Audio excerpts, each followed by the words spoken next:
Segera download yang Quran disebut oleh Tadabbur, Al-Quran, dia meraih tafsir kebaikan. dalam genggaman Contoh, Anda. bulan Ramadan adalah bulan Al-Quran.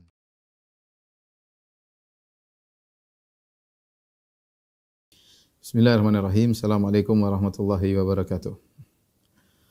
Alhamdulillahi ala ihsani wa syukru lahu ala taufiqihi wa amtinani. Wa asyhadu an la ilaha illallah wahdahu la syarika lahu ta'ziman li sya'nih. Wa asyhadu anna Muhammadan abduhu wa rasuluhu da'ila ridwani. Allahumma salli alaihi wa ala alihi wa ashabihi wa ikhwani. Para ikhwan dan akhwat yang dirahmati oleh Allah Subhanahu wa taala. Alhamdulillah pada kesempatan kali ini kita diberi kesempatan oleh Allah Subhanahu wa taala untuk sama-sama belajar. Dan topik yang akan kita bahas adalah tentang belajar dari kisah perjuangan Hajar ya bersama Ismail dalam menghadapi, yaitu bertawakal dalam menghadapi permasalahan.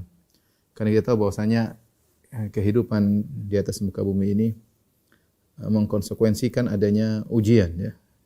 Siapa yang hidup dia pasti diuji, dan bahkan Allah memang menciptakan kehidupan dan kematian untuk diuji.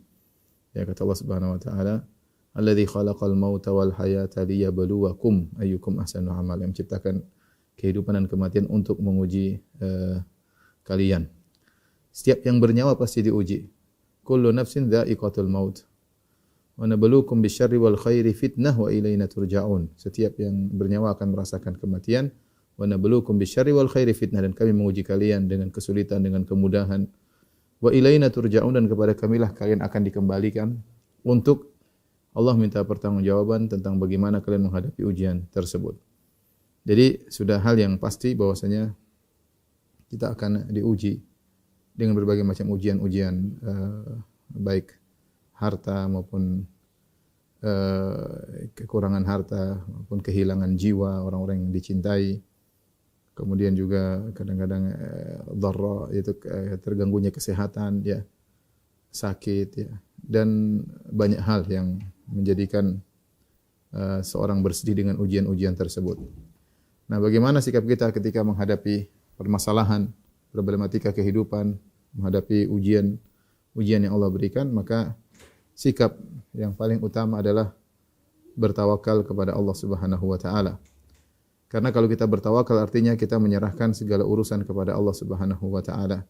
Wa may yatawakkal 'alallahi fahuwa hasbuh. Siapa yang bertawakal kepada Allah, maka cukuplah Allah baginya. Dan itu yang diajarkan oleh Nabi kita Nabi Muhammad sallallahu alaihi wasallam dalam segala gerak-gerik perjalanan kehidupan beliau senantiasa bertawakal kepada Allah Subhanahu wa taala. Bahkan beliau berkata, "Ya Hayyu ya Qayyum bi rahmatika astaghits fa aslih li sya'ni kullah wa la takilni ila nafsi tarfata ain." Ya Allah, dengan rahmat-Mu lah ya, aku mohon pertolonganmu. Ya, fa aslih li sya'ni kullah, perbaikilah segala urusanku.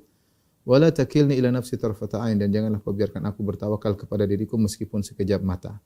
Yaitu jadikanlah diriku senantiasa menyerahkan urusan hanya kepada Engkau. Lihatlah Nabi sallallahu alaihi wasallam mengajarkan kita untuk bertawakal dalam segala hal ya. Makanya kita dapati Nabi sallallahu alaihi wasallam keluar rumah bertawakal. Bismillahi tawakkaltu 'alallahi la haula wala quwwata illa billah. Sampai mau tidur Rasulullah sallallahu alaihi wasallam bertawakal. Subhanakallahumma rabbi bika wada'tu jambi wa bika arfa'u. Inna amsakta nafsi faghfir laha wa in arsaltaha fahfaظ tahfaz bihi ibadaka salihin. Ya Allah, dengan Engkau lah aku meletakkan lambungku, dengan Engkau lah aku mengangkat lambungku. Tawakal kepada Allah. Di dalam doa tidur yang lain, wa fawwadtu amri ilaik, aku serahkan urusanku kepada Engkau ya Allah ya. Dan demikianlah. Dan kita semakin dituntut lebih bertawakal lagi ketika kita menghadapi ujian dari Allah Subhanahu wa taala. Yang itu pasti menerpa siapa saja tanpa pandang bulu. Nah, kita pada kesempatan kali ini akan belajar dari sikap tawakal yang tinggi yang dicontohkan oleh ibu kita, yaitu Hajar ya. Ibunda Hajar yang sangat mulia, yang mengajarkan bagaimana bertawakal kepada Allah Subhanahu wa taala, yang tawakal yang benar ya. Yang kisah ini Allah singgung dalam Al-Qur'an, itu tentang sa'i antara Safa dan Marwah. Kata Allah Subhanahu wa taala, "Inna Safa wal marwata min sya'airillah." Sungguhnya bersa'i dari Safa ke Marwah adalah salah satu dari syiar-syiar Allah Subhanahu wa taala. Ya, bagaimana disyariatkannya sa'i tersebut? Tidak lain karena kisah Hajar yang pergi dari Safa ke Marwah, Marwah ke Safa, yang Nabi sallallahu alaihi wasallam ketika menceritakan kisah ini, Nabi SAW berkata, "Wadzalika sa'yun nasil yaum." Dan itulah kenapa orang sekarang bersa'i dari Safa dan Marwah.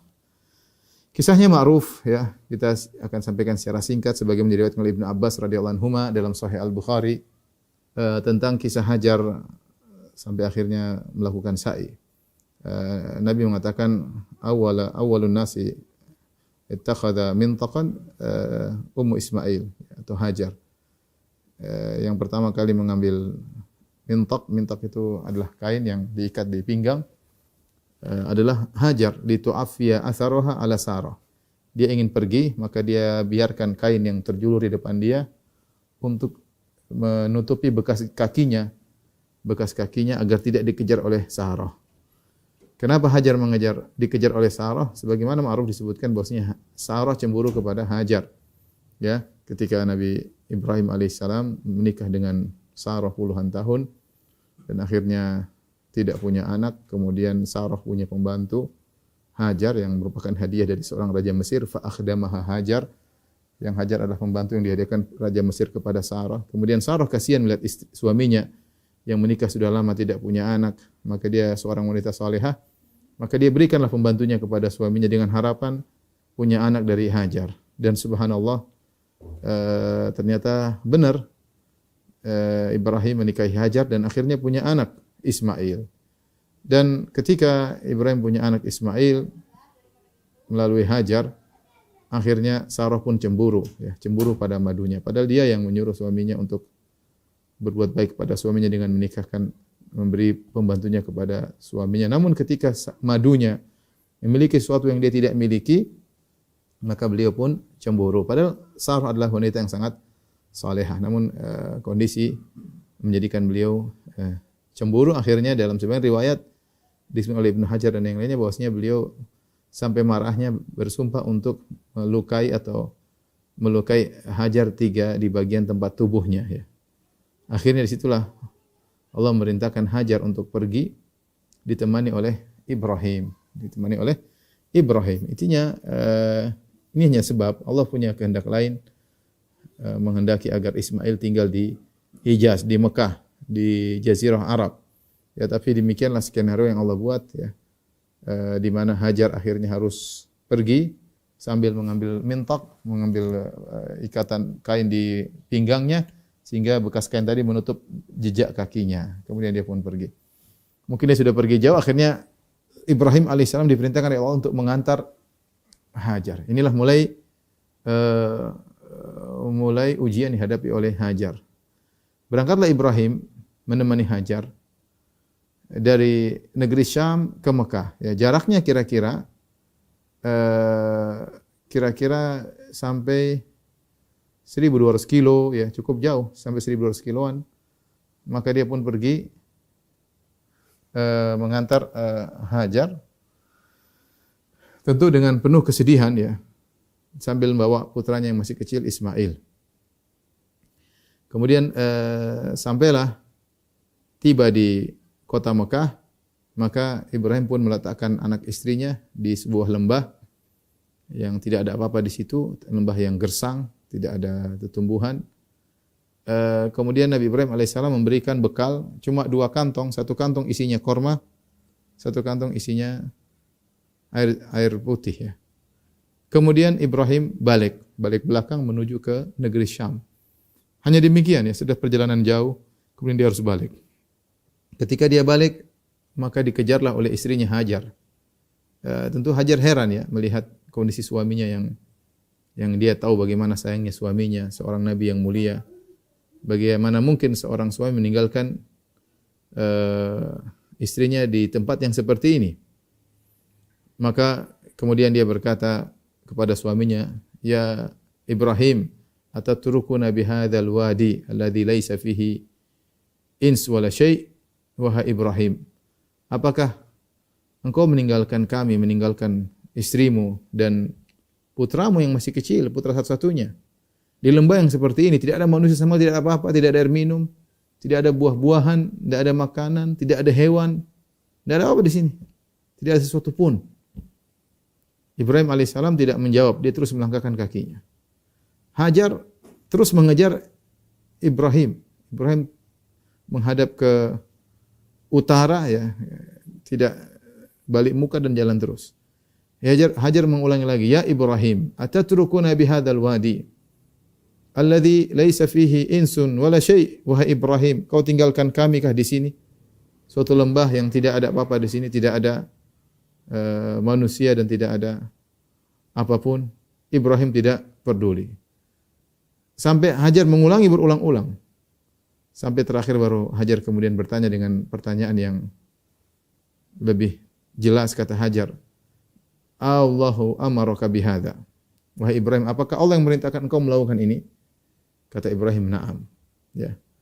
Jadi perkaranya bukan Ibrahim bawa Hajar jauh-jauh untuk menyenangkan hati Sarah, bukan. Perkaranya karena dia diperintah oleh Allah Subhanahu wa taala. Sarah cemburu kepada Hajar salah satu sebab aja. Allah punya rencana lain agar di Mekah kemudian jadi tempat pusat agama sedunia. Ya. Ini sekedar skenario Allah Subhanahu wa taala. Yang jelas Allah yang perintah. Makanya Hajar ketika lihat suaminya melakukan tindakan yang tidak wajar, bagaimana meninggalkan anak istrinya di tempat yang gersang seperti ini, maka Hajar berkata, Allahu amaraka bihadza. Apakah Allah yang merintahkan engkau? Naam, kata Ibrahim, iya. Baru Hajar kemudian berkata, perhatikan, ini kata-kata kunci yang menyelamatkan banyak orang dari permasalahan. Jika dia bertakwa kepada Allah, kata Hajar, idzan la yudayyi'una. Kalau Allah perintahkan engkau meletakkan kami di sini, kalau gitu Allah tidak akan menyia-nyiakan kami. Allah tidak akan meninggalkan kami. Maka setelah itu dia langsung balik.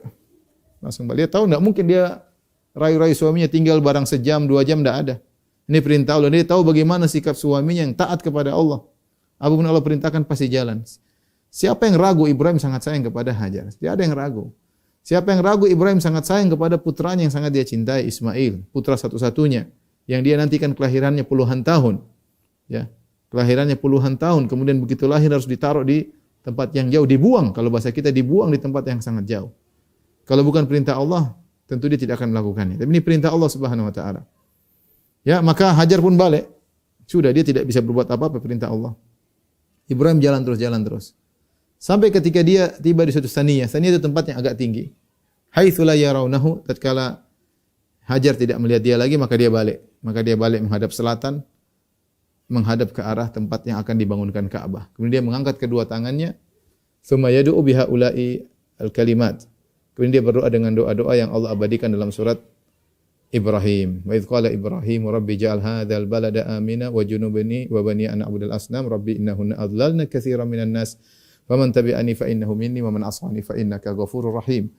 Rabbana inni askantu min dzurriyyati biwadin ghairi dzi zar'in inda baitikal muharram rabbana liyuqimus shalah dan seterusnya.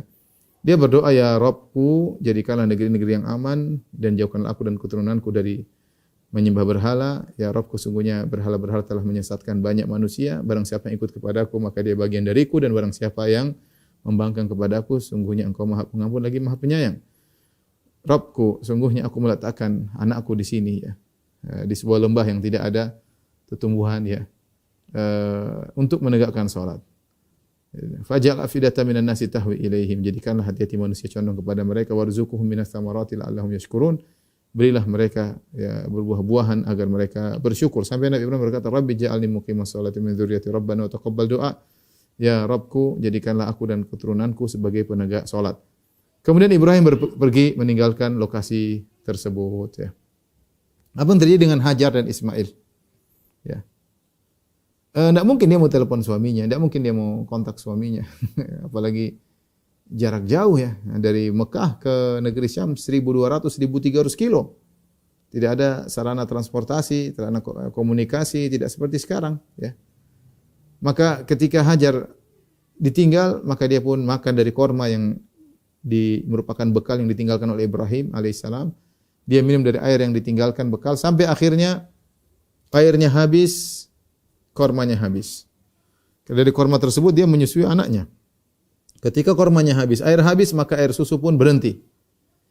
Ketika air susu berhenti, maka dia tidak bisa lagi menyusui putranya.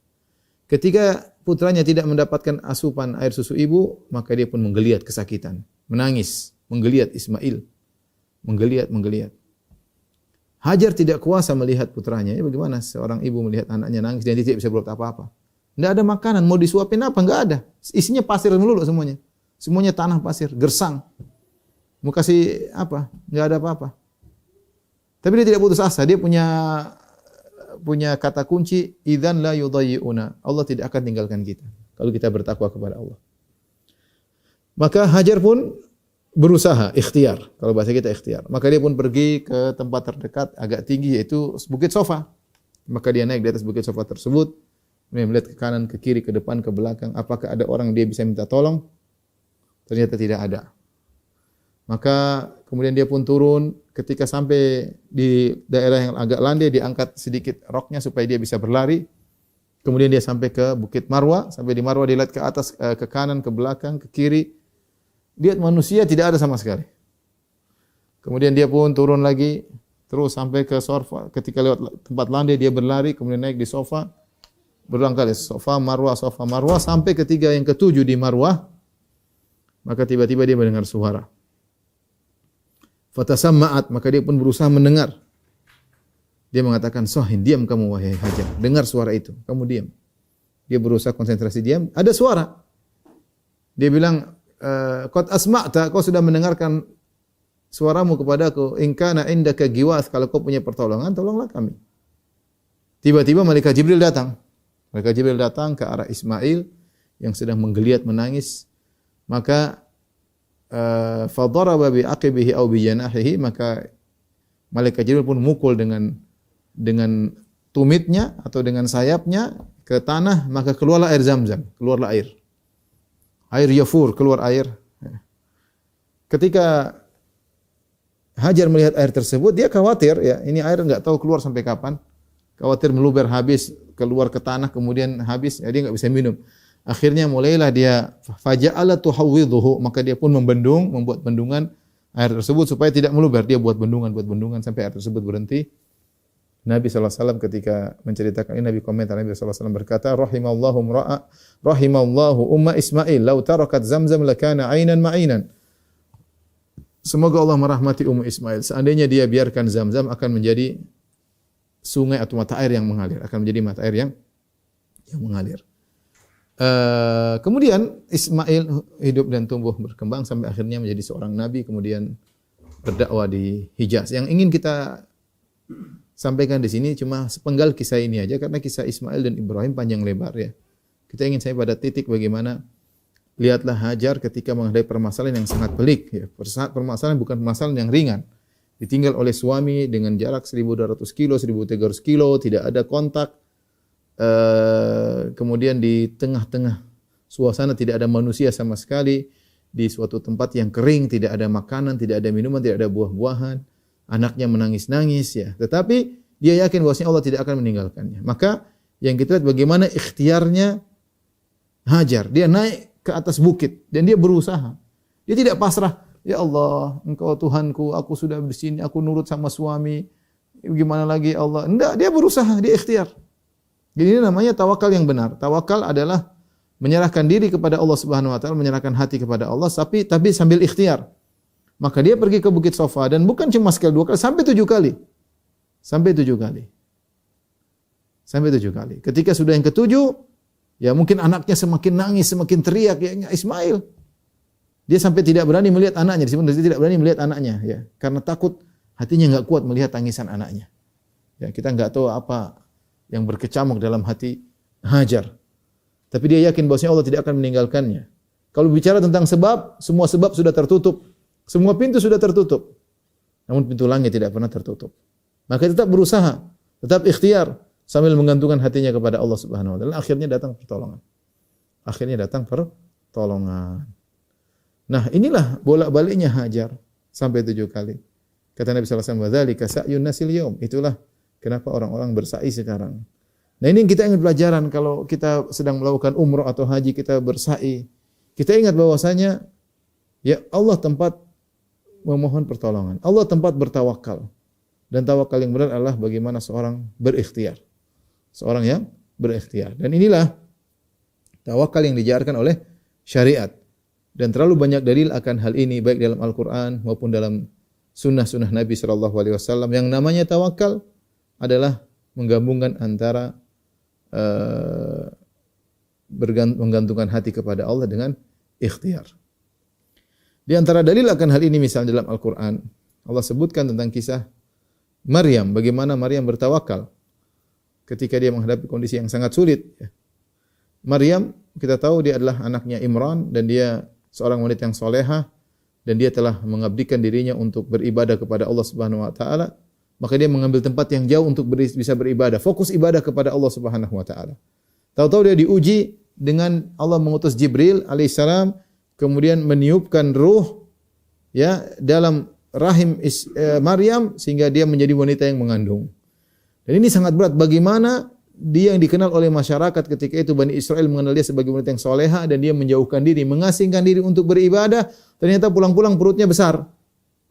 Tentu orang-orang akan menuduh dia dengan tuduhan yang tidak baik dengan mengatakan kamu ini ternyata selama ini katanya ibadah ternyata berzina. Apa kata dunia ya? Ini ujian yang berat bagi seorang yang soleha yang dikenal sebagai orang soleha, ternyata dia hamil dan tidak mungkin dia bisa jelaskan. Percuma dia menjelaskan, orang tidak akan terima.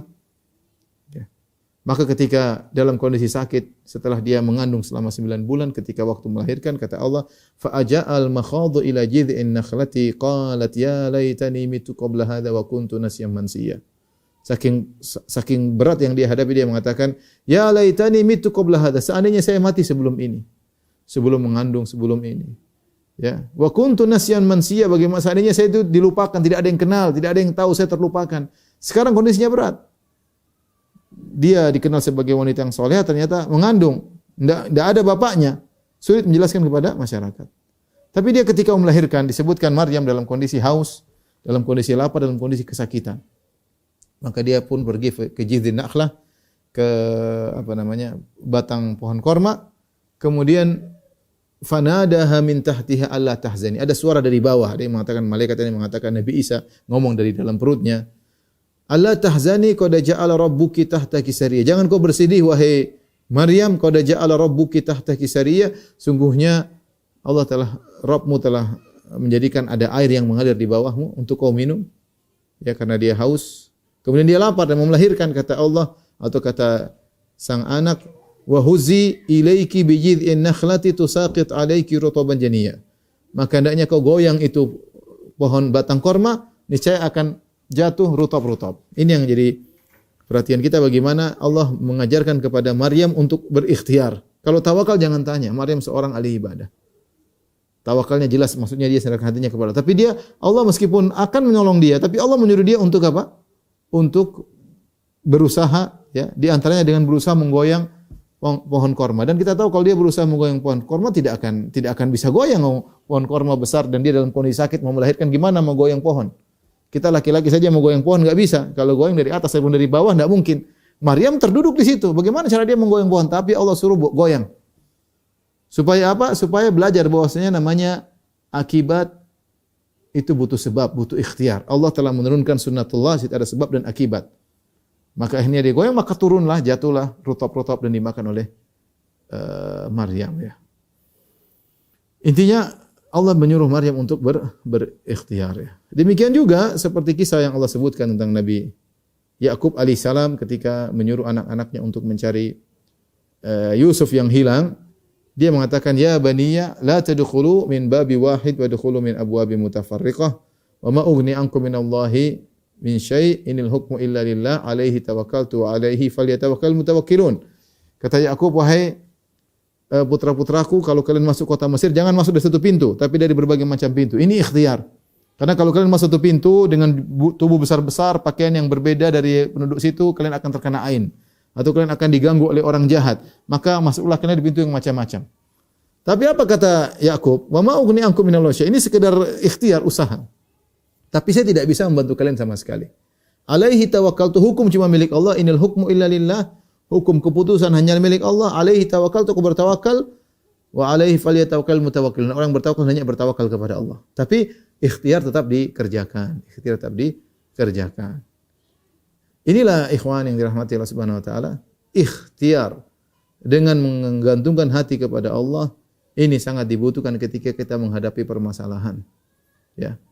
Dua-duanya kita kumpulkan. Bagaimana kita menyandarkan hati dan bagaimana kita berikhtiar. Ada dua kelompok yang salah dalam hal ini, kelompok yang hanya menyandarkan hatinya kepada Allah Subhanahu wa taala, tidak berikhtiar, atau sebaliknya kelompok yang hanya berikhtiar, berusaha, tidak menyandarkan hatinya kepada Allah. Dua-duanya kelompok yang salah.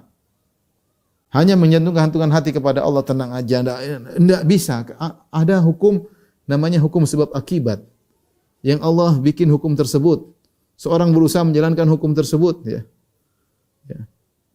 Bukan dia hanya menyenangkan hati kemudian dia tenang. Ada masalah dia hadapi. Kalau kita lagi enggak punya, misalnya enggak punya ekonomi lagi turun, ya kita kerja. Jangan bilang saya di masjid aja nanti datang rezeki. Enggak, itu salah. Itu namanya kamu tidak berikhtiar. Ikhtiar itu kamu berusaha sambil hati disandarkan kepada Allah. Itu ikhtiar yang benar. Ya. Makanya Nabi SAW mengatakan, "Lau annakum tatawakkaluna 'ala Allahi haqqa tawakkuli la razaqakum kama yarzuqut tayr." Kalau kalian bertawakal dengan benar bertawakal, maka Allah akan rezeki kepada kalian sebagaimana Allah beri rezeki kepada burung. Lihatlah burung. Taqdu khimasan wa taruhu bitana. Burung pergi di pagi hari dalam kondisi perut kosong, balik dalam kondisi perut kenyang. Jadi burung yang hanya mungkin punya insting dan tidak berakal seperti manusia, tapi dia bertawakal. Dia bertawakal dan dia berusaha. Ya, dia berusaha terbang ke sana kemari cari makan, tapi hatinya bersandar kepada Allah Subhanahu wa taala. Makanya di antara hadis Nabi SAW ini pernah mengatakan ada orang-orang masuk surga, yadkhulul jannah aqwamun afidatuhum mithlu afidatit tayr. Kata Nabi SAW, sungguh masuk surga ada sekelompok orang yang hati mereka seperti hati burung. Di antara tafsirannya, yaitu mereka bertawakal seperti burung bertawakal. Tapi lihat bagaimana tawakalnya burung. Tawakalnya burung cuma diam di pohon, tidak kemana-mana.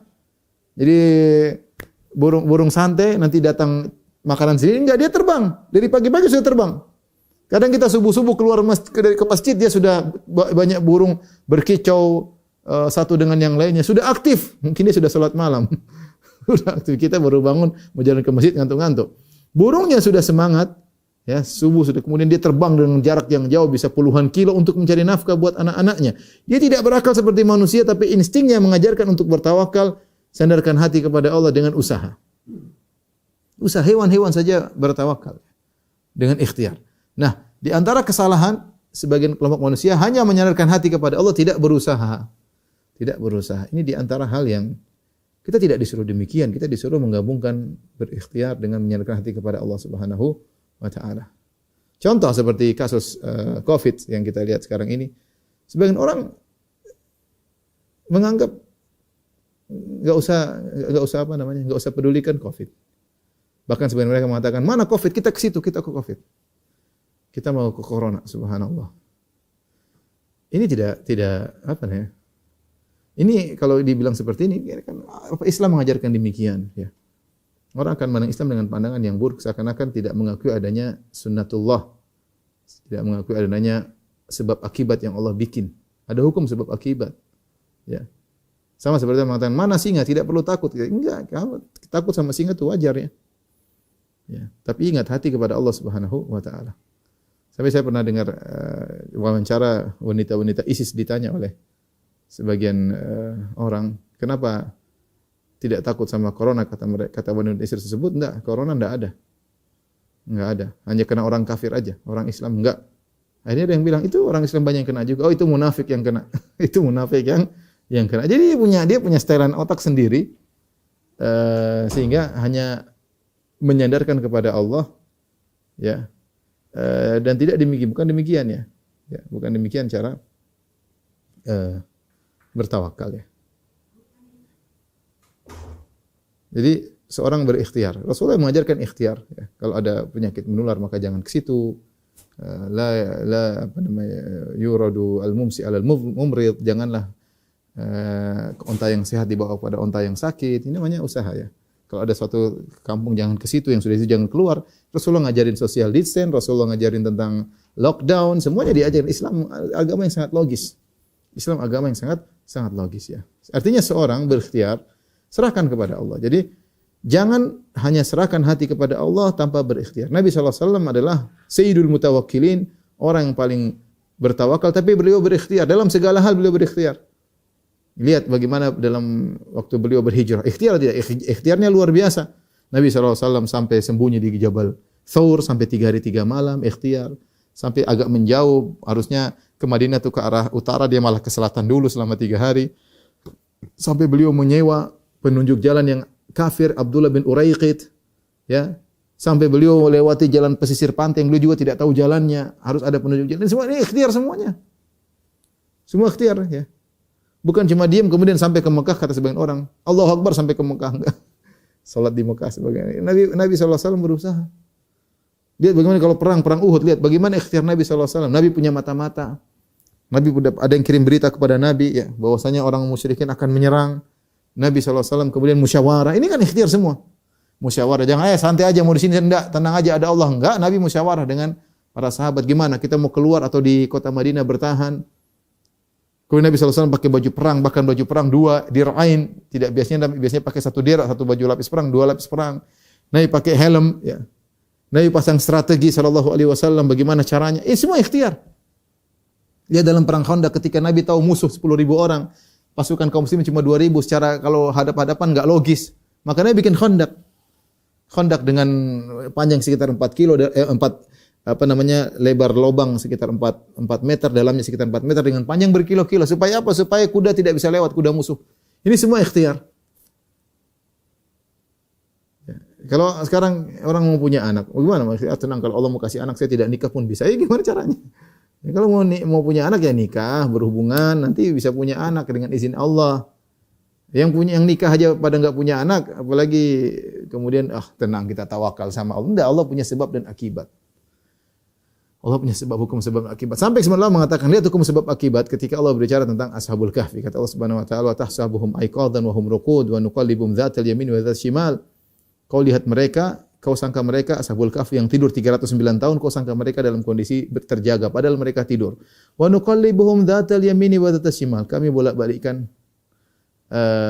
badan mereka. Kata sebagian ulama, mengapa? Karena kalau mereka dibiarkan tidak bergerak-gerak, tidur pulas, khawatir darah mereka tergumpal, khawatir mereka tertutup dengan tanah. Tapi kalau mereka bolak-balik, enggak. Padahal Allah mampu buat mereka selamat tanpa harus bolak-balik. Tapi ada hukum sebab akibat yang Allah jalankan. Dibolak-balik. Ya.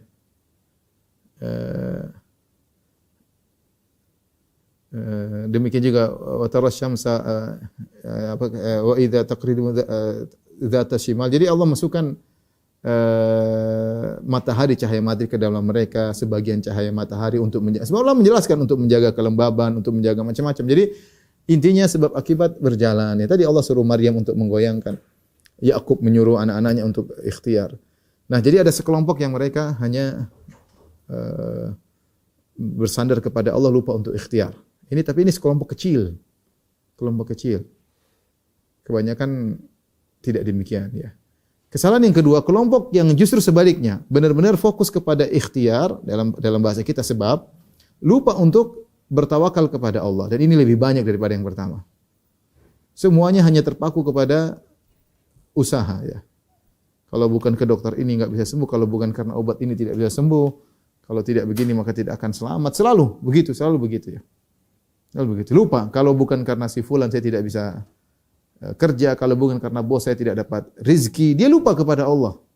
Bosnya Allah yang mengatur itu semua, yang memudahkan dia untuk bisa sembuh, bisa menghadapi permasalahan, bisa bertemu dengan orang baik, bisa bekerja di perusahaan tersebut, bisa ketemu dengan bos yang baik, bisa ketemu dengan tamu yang baik. Itu semua Allah yang bikin. Tapi sebagian orang justru fokusnya kepada materi. Dia lupa dengan sebab untuk bergantung kepada Allah Subhanahu wa taala. Untuk bergantung kepada Allah Subhanahu wa taala. Ya. Seperti kita cerita tentang masalah corona. Corona ini sebagian orang fokus kepada pengobatan secara materi. Benar, itu bagus, namanya ikhtiar, tapi jangan lupa sandarkan diri kepada Allah Subhanahu wa taala. Kita menghadapi corona dengan berikhtiar tapi hati kepada Allah. Tidak ada yang mengangkat penyakit ini kecuali Allah Subhanahu wa taala. Tidak ada yang bisa menjagaku kecuali Allah Subhanahu wa taala. Tidak ada yang bisa menyelamatkan aku kecuali Allah Subhanahu wa taala. Itu harus ada. Jadi hati terus connecting kepada Allah Subhanahu wa taala. Kalaupun terkena, qul la yusibana illa ma kataballahu lana. Kalau terkena ya sudah, ini sudah takdir Allah Subhanahu wa taala. Ada hikmah di balik ini. Tapi hati senantiasa kepada Allah Subhanahu wa taala. Ini adapun cuma terfokus pada materi sebab materi, maka ini kesalahan. Nah, ikhwan dan akhwat yang dirahmati Allah Subhanahu, kita kembali. Hajar ketika menghadapi permasalahan yang pelik, ya, maka Hajar bertawakal. Ikhtiar sambil menggantungkan hati dengan berkata, "Idzan la yudayyi'una." Allah tidak akan meninggalkan kami. Nah, bagaimana kita bisa menghadirkan perasaan dalam diri kita? Allah tidak akan meninggalkan kita. Ini tidak gampang. Tidak gampang seorang menggantungkan hatinya kepada Allah dalam permasalahan. Makanya, perkara kedua yang harus diperhatikan, agar kita benar-benar bertawakal kepada Allah, mau tidak mau kita harus bertakwa. Karena tawakal berbanding lurus dengan ketakwaan. Orang tidak bertakwa, sulit dia untuk bertawakal. Sulit. Dia tidak bisa menipu hatinya. Hati ini tidak bisa kita kontrol, sulit. Saya mau gantungkan tapi tetap aja gemetar, tetap aja ketakutan, tetap aja was-was. Kenapa? Dia tidak bisa menipu hatinya. Ya, hatinya sudah mau diapain? Ya. Oleh karenanya seorang kalau ingin bisa menghadapi permasalahan agar tawakalnya tinggi, maka dia harus mendekatkan diri kepada Allah Subhanahu wa ta'ala. Kalau mendekatkan diri kepada Allah, maka Allah akan mudahkan urusannya. Maka contoh yang saya sering sampaikan juga, bagaimana Allah memberikan contoh suatu permasalahan yang paling pelik yang dihadapi oleh seorang dalam kehidupan, itu permasalahan cerai. Ya, Allah sampai turunkan surat khusus tentang masalah cerai, ya. Ya ayuhan nabi idza talaqtumun nisaa fatalliquhunna li'iddatihinna wa ahsul iddah wattaqullaha rabbakum la tukhrijuhunna min buyutihinna wa la yakhrujuna illa ya'tina fahishatin mubayyinah wa tilka hududullah wa may yata'adda hududallah faqad dzalama nafsahu la tadri la Allah yuhdithu ba'da dzalika amra fa idza balagna ajalahunna famsikuhunna bima'rufin aw fariquhunna bima'ruf wa ashidu dzawi adli minkum wa aqimus syahadata lillah dzalikum yu'adzu bihi man kana yu'minu billahi wal yawmil akhir. Wa may yattaqillaha yaj'al lahu makhraja wa yarzuqhu min haitsu la yahtasib wa may yatawakkal 'ala Allahi fa huwa hasbuh. Innallaha balighu amri qad ja'ala likulli syai'in qadra. Kata Allah Subhanahu wa taala, wahai orang beriman, wahai nabi, wahai orang beriman, jika kalian menceraikan istri kalian, maka ceraikanlah sesuai dengan aturannya. Wattaqullaha rabbakum, bertakwalah kepada Allah dalam menceraikan. Jangan usir istri-istri kalian dan jangan mereka juga keluar rumah mereka kecuali mereka melakukan perbuatan yang keji. Inilah aturan-aturan Allah. Barang siapa yang melampauinya maka dia telah menzalimi dirinya. Ya. Kemudian kata Allah Subhanahu wa taala, kalau kalian tahan mereka, rujuk dengan yang baik. Kalau kalian ceraikan maka dengan ceraikan yang baik. Demikianlah nasihat yang Allah berikan. Dzalikum yu'adzu bihi, bagi siapa? Man kana yu'minu billahi wal yawmil akhir, yang beriman kepada Allah dan hari akhir. Wa may yattaqillaha yaj'al lahu makhraja. Barang siapa yang bertakwa kepada Allah, Allah akan berikan solusi. Wa yarzuquhu min haitsu la yahtasib, dan Allah akan berikan dia rezeki yang tidak sangka-sangka. Wa may yatawakkal 'ala Allah fa huwa hasbuh. Barang siapa bertawakal maka cukuplah Allah baginya. Lihat di sini Allah gandengan dengan takwa, antara takwa dengan tawakal. Tidak mungkin orang bertawakal kalau takwanya enggak benar. Enggak mungkin, dia pasti suudzon sama Allah. Dia bagian bertawakal, dia dosa-dosanya dia melakukan, tidak bisa, dia susah bertawakal. Orang bertawakal dia harus serahkan kepada Allah dengan bertakwa. Kalau tidak bertakwa tidak bisa, sulit. Sulit. Dia hanya ngomong saya bertawakal tapi sulit. Jadi lihatlah Allah berikan contoh dalam surat At-Talaq. Bagaimana kondisi yang paling berat dihadapi oleh seorang laki maupun wanita ketika terjadi perceraian dalam rumah tangga. Ini kondisi lebih berat daripada yang lainnya. Orang bertengkar sama tetangga, bertengkar sama kakak dan adik, bertengkar mungkin sama yang lain. Tapi kalau sudah sama istri kemudian siap bercerai sementara sudah bangun rumah tangga puluhan tahun, ada anak-anak, mungkin sebagian ada yang melakukan perceraian sampai puluhan, sudah punya cucu dan terjadi. Cerai padahal sudah punya cucu, ya. Ini adalah perkara yang sangat berat. Nah, bagaimana menghadapi masalah ini? Allah cuma suruh bilang, wattaqullaha rabbakum, bertakwa. Wa may yatawakkal 'ala Allahi fa huwa hasbuh. Wa may yattaqillaha yaj'al lahu makhraja. Siapa yang bertakwa Allah kasih solusi. Dan Allah berikan rezeki yang tidak sangka-sangka. Wa may yatawakkal 'ala Allahi fa huwa hasbuh. Siapa yang bertawakal maka Allah cukup baginya. Lihatlah kondisi sekarang, kebanyakan orang bercerai tidak ada solusi.